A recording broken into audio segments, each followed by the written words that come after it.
If you're starting to notice some signs with your aging parents, it may not just be them getting older. Um, it it may be time to make some changes.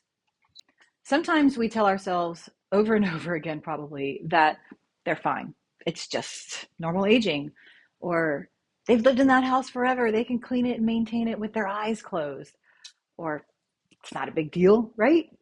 You might be noticing that some of these signs are a little more than just regular aging, and it's probably not sitting right with you anymore. Today, I want to walk you through the 5 signs that it may be time to start the downsizing conversation before a crisis forces your hand. By the way, I'm Meredith Davis with the Wildflower Properties Group, brokered by KSP. I'm a realtor here in Houston, Texas, and I've helped dozens of families navigate this exact transition, including my own parents. So I'm sharing this with you not just as a realtor, but as an adult child who's had to navigate this process. Uh, as I said, I've helped dozens of families walk through this exact season of life. I've helped my mom and my stepdad prepare for their next chapter of life.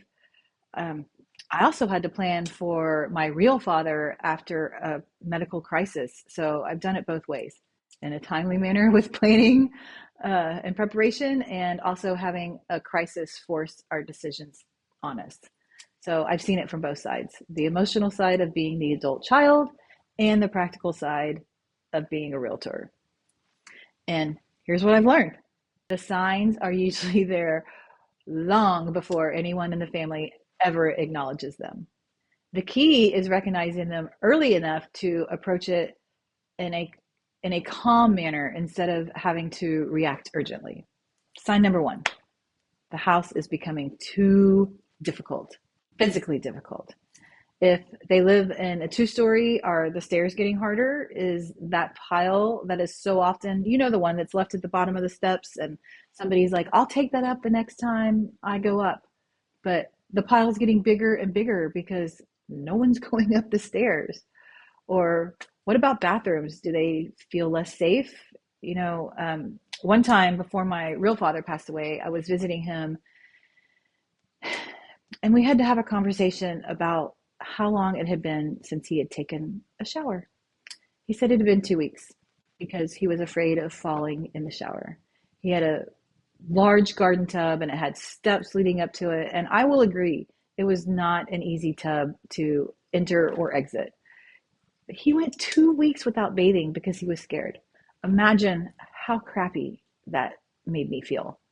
So fear of falling is very real, even if they won't admit it. If parts of the home are no longer being used because they're difficult to access, like that second story that no one goes to anymore, or dare I say the bathtub, that is a major indicator that it's time to make some decisions, because a home should support them, not challenge them in their daily life. Second one, maintenance is slipping. The yard isn't being kept up anymore. Repairs are being postponed. The house feels overwhelming. All of those things. I know my parents had a very large yard with tons of flower beds and trees. They lived on a golf course, and while it surely was beautiful, it required a ton of upkeep. And it was not uncommon for my stepdad to go on the roof with the blower and blow all the pine needles off the roof and out of the gutters. But when he was nearing 80, let that sink in. Maybe it's not a good idea for them to be up there on the roof. And my mom started making comments about how much fun she was not having mopping all the floors in a 3,000 square foot home and cleaning 3 bathrooms. Most parents would say it's too much. They did not want to burden me. They understand that you have a life you're living.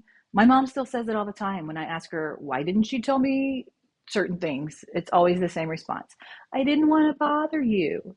They're just quietly stopping maintaining everything. It's not laziness, it's just fatigue. Third sign, isolation.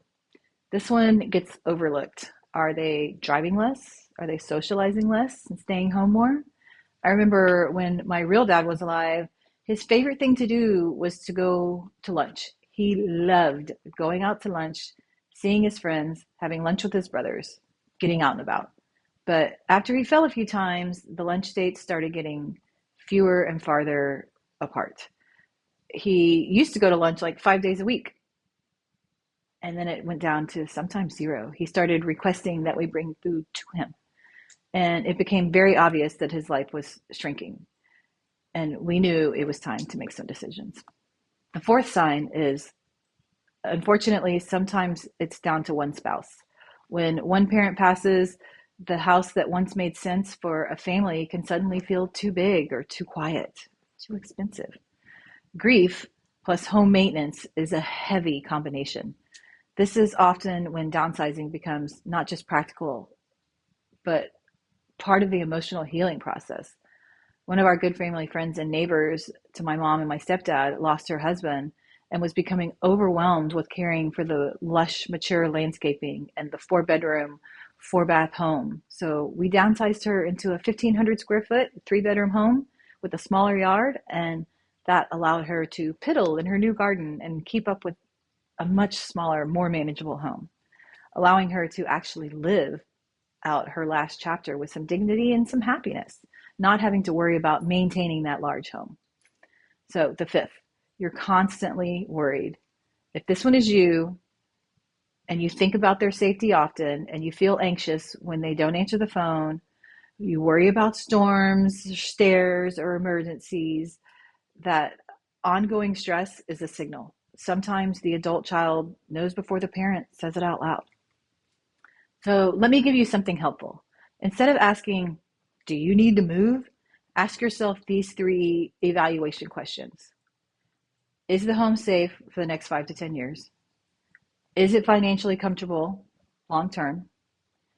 Is it supporting their lifestyle, or is it limiting it? If you answered no to even one of these, it's time to have a gentle conversation. Not a forced move, but just a conversation. And from my experience, when families plan this transition proactively, parents feel empowered. When it's forced by a hospital discharge or an emergency, that's when it feels like something is being taken away. Planning equals dignity. If you've recognized even one of these signs today, don't panic. Awareness is not urgency, it's preparation. Start small. Start with curiosity. Start with listening. And in the next video, I'm going to walk you through exactly how to start that first conversation. What to say, what not to say, and how to avoid turning it into a family argument. Because this isn't just about real estate.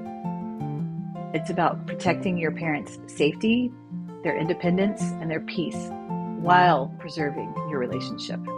If this was helpful, make sure you subscribe. And if you're walking through this season of life right now, you're not alone.